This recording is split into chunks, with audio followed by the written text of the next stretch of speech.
اللہ نے قرآن میں واضح فرما دیا کہ میرا حبیب کائنات میں سب سے آخری رسول ہے. حضور کے بعد کوئی نبی نہیں ہو سکتا، تصور ہی نہیں ہے. حضور آخری نبی ہیں. کسی بھی زاویے سے، کسی بھی طریقے سے، کسی بھی تشریح سے کوئی بھی بڑا یا چھوٹا دھوکہ دینے کی کوشش کرے تو آپ اس کے دام فریب میں نہیں آئیں گے، بلکہ اس پر، اس کے خیالات پر، اس کی تعلیم پر لعنت بھیجتے ہوئے حضور کی ختم نبوت کا نعرہ ماریں گے. مسلمان کا سب سے بنیادی عقیدہ اور جس پر اسلام کی بنیاد رکھی ہوئی ہے وہ ختم نبوت ہے. آپ اگر ختم نبوت کا معاملہ صحیح طریقے سے نہیں نہ مانتے تو پھر اس میں توحید بھی کوئی نہیں بچتی. توحید کہاں رہ گئی؟ ختم نبوت پر پہرا ہوگا تو بندے کو توحید بھی سمجھ آئے گی. اب ختم نبوت ہے کیا؟ عنوان کیا ہے؟ یعنی ہم کلمہ پڑھتے ہیں لا الہ الا اللہ محمد الرسول اللہ. اللہ ہماری نسلوں میں بھی تا صبح قیامت اس سعادت کو جاری اور ساری رکھے. اللہ ہمارے ماں باپ جن کے زندہ ہیں رب صحت سلامتی والی زندگی دے، جن کے وصال کر گئے رب ان کی قبروں میں بھی جنت کی ٹھنڈی ہواؤں کو جاری فرمائے. کہ اللہ نے ہمارے اوپر کرم کیا اور ہم حضور کی غلام امت میں پیدا ہوئے، ہم حضور کے امتی ہیں. لیکن ایک بات یاد رکھیے گا، مدینے کے تاجدار نے ارشاد فرمایا تھا کہ 30 کے قریب لوگ ہوں گے جو میرے بعد جھوٹی نبوت کا دعویٰ کریں گے. علم اس کو کہتے ہیں، عظمت اس کو کہتے ہیں، شان اس کو کہتے ہیں، معجزات اس کو کہتے ہیں کہ تاجدار بطحا اس زمانے میں بیٹھ کر، جسے ہم 14.5 صدیاں قبل کہتے ہیں، بندے کو کل کا بندہ تو بندہ ہے نا، اور لوگ ابھی تک شش و پنج میں مبتلا ہے کہ پتہ نہیں حقیقت ہے یا، اور کچھ تو ایسے بھی ناخلف ہیں کہ جو حضور کے علم کے اوپر بھی معترض بن بیٹھتے ہیں.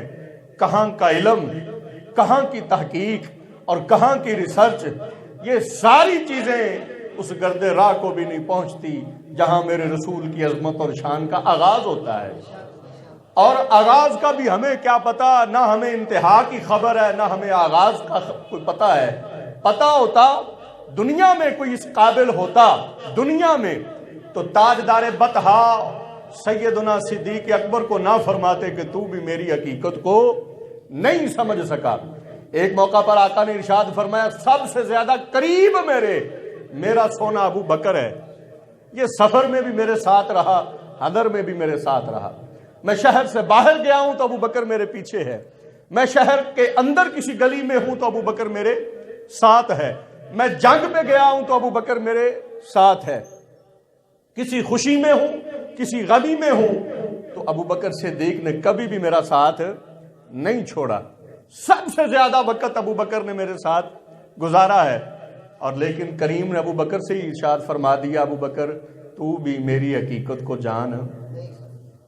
وہاں پھر میرے تیری کیا اوقات ہے؟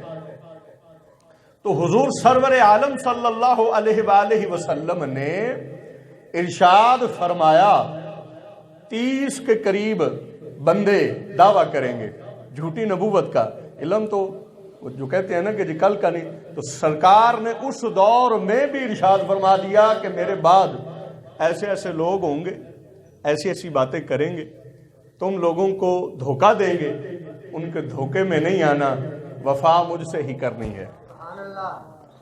یہاں نا بعض لوگ ہمیں کہتے ہیں جی سکون سے، امن سے، محبت سے. میں کہتا ہوں ایک ہی تو عنوان ہے کہ جس میں انسان اپنے نبی سے وفا کا عہد کرتا ہے اور کہتا ہے کہ یا رسول اللہ دنیا جہان کے سارے دکھ برداشت ہیں لیکن حضور آپ کی ختم نبوت پہ کبھی بھی غداری نہیں کریں گے. لیکن اگر کوئی آپ ایسا معاملہ دیکھیں جہاں محسوس کریں کہ ہاں ایسا ہو سکتا ہے، ہو رہا ہے یا کوئی واردات ہو رہی ہے، تو وہاں پھر ذرا زیادہ جذبے کے ساتھ حضور کی ختم نبوت کی بات کیا کریں۔ یہ آپ کا فرض بنتا ہے بحیثیت مسلمان۔ حضور کی غلامی، چونکہ ہم حضور کے غلام ہیں، ہمیں گوارا ہی نہیں ہے کہ اس کے اوپر بھی کوئی بندہ بات کرے۔ حضور کی ختم نبوت پر ہمارا بچہ بھی پہرے دار ہے، بڑے تو کجا ان کی تو، اور اس امت نے کبھی مایوس بھی نہیں کیا۔ سرکار کی ختم نبوت کی جب بھی بات آئی ہے،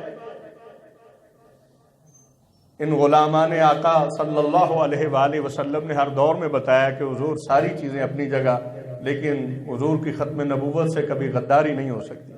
وہ الگ بات ہے کہ ان کو آب زمزم کی شیشی میں زہر دے دیا جائے تو یہ بیچارے پی جاتے ہیں کہ جی اس میں تو آب زمزم ہی ہے۔ اگر نصاب کے اندر کوئی ایسی چیز وہ لے کے آ جائیں، یا کسی اور بہانے سے وہ ہمارے جو کرتا درتا لوگ ہیں وہ ہماری اس چیز کو یا ہمارے اس معاملے کو ختم کرنے کی کوشش کریں، تو جب بھی پتہ چلتا ہے کہ ہمارے ساتھ یہ واردات ہو رہی ہے، عقیدت اپنی جگہ، احترام اپنی جگہ، وابستگی اپنی جگہ، لیکن جب کسی عام مسلمان کو بھی پتہ چلتا ہے نا کہ حضور کی ختم نبوت پہ ڈاکہ ڈالا جا رہا ہے، تو خدا کی قسم وہ عام بندہ بھی حضور کا سب سے بڑا پہرے دار بن جاتا ہے۔ یہی ہمارے ایمان کا تقاضا بھی ہے، جہاں بھی، جب بھی، جیسے بھی موقع ملے، حضور کی ختم نبوت سے غداری کسی صورت نہیں ہوگی۔